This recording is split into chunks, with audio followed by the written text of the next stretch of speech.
Ultimately, digestion, absorption, what the GI tract does, starts in the mouth, right, with ingestion of food. So first, we have to have a reason to eat, okay? So that reason to eat is hunger, right? That's the technical term, believe it or not, for the instinctual drive to intake food. And typically, hunger is related to nutritional and energy needs, both, okay? So coming from the brain. Primarily, again, hypothalamus is really the major player in hunger, and as you probably have heard in the last couple of years, finally some progress is being made about learning how this system works, right? So that we can maybe come up with some pharmaceutical spots where we can affect hunger and maybe obesity. Okay, so that's the first one. Appetite. Our patients think of appetite and hunger as kind of the same thing. They're not. Appetite is what we want to eat. Okay, so it's what we're driven to find to eat. So for example, aldosterone tends to increase our salt appetite, right, where we crave salty foods. But we have other things too, like we sometimes crave fatty foods, sometimes protein-rich foods, sometimes carbohydrate-rich foods. So one that is often known to people is if you've added a little alcohol to the system, your carbohydrate appetite goes up, right? Anybody notice that in the past? Yeah. And that's because the liver is doing its best to provide substrate for the metabolism of the alcohol. So appetites change. Okay, mastication is chewing, and it does have a physiologic function, right? Its role is to increase surface area.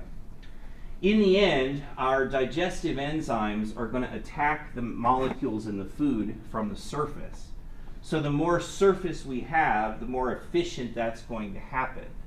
What we do by chewing is we take food that has a very small surface area and we make a large surface area out of it, right? Now, we also mix in saliva and digestive enzymes as well in our chewing process. Okay, we have two enzymes that happen in the mouth. We're going to talk about that later, but lingual lipase, which starts the digestion of fat, and salivary amylase, which starts the digestion of carbohydrate, right? So chewing mixes those in. Saliva also has characteristics that provide lubrication, right? Saliva is slippery. We want the bolus, which is what the food we ate becomes a bolus, a round ball. We want that bolus to be kind of slippery so it'll slide down easy, right? So saliva does that too. Now our vegetable matter, chewing helps to disrupt that cellulose cell wall, all right? This is one of our weak spots on planet Earth for us mammals, is we can't digest cellulose. So it means that whatever nutrients are inside that cellulose-contained vegetable matter, we have to break that cellulose wall if we're going to get at it, right? So we have to chew for that purpose. Now, we still cannot digest the cellulose, right? It becomes fiber. But if we don't chew up food, then all the good stuff inside the vegetable stays inside the vegetable and it all just comes out the other end. So we have to disrupt that structure. And then chewing also smooths things out. Some of the foods that we eat do in fact have little sharp bits. Well, if you chew it enough, the sharp bits are worn away, right? So that's all of the chewing systems or purposes.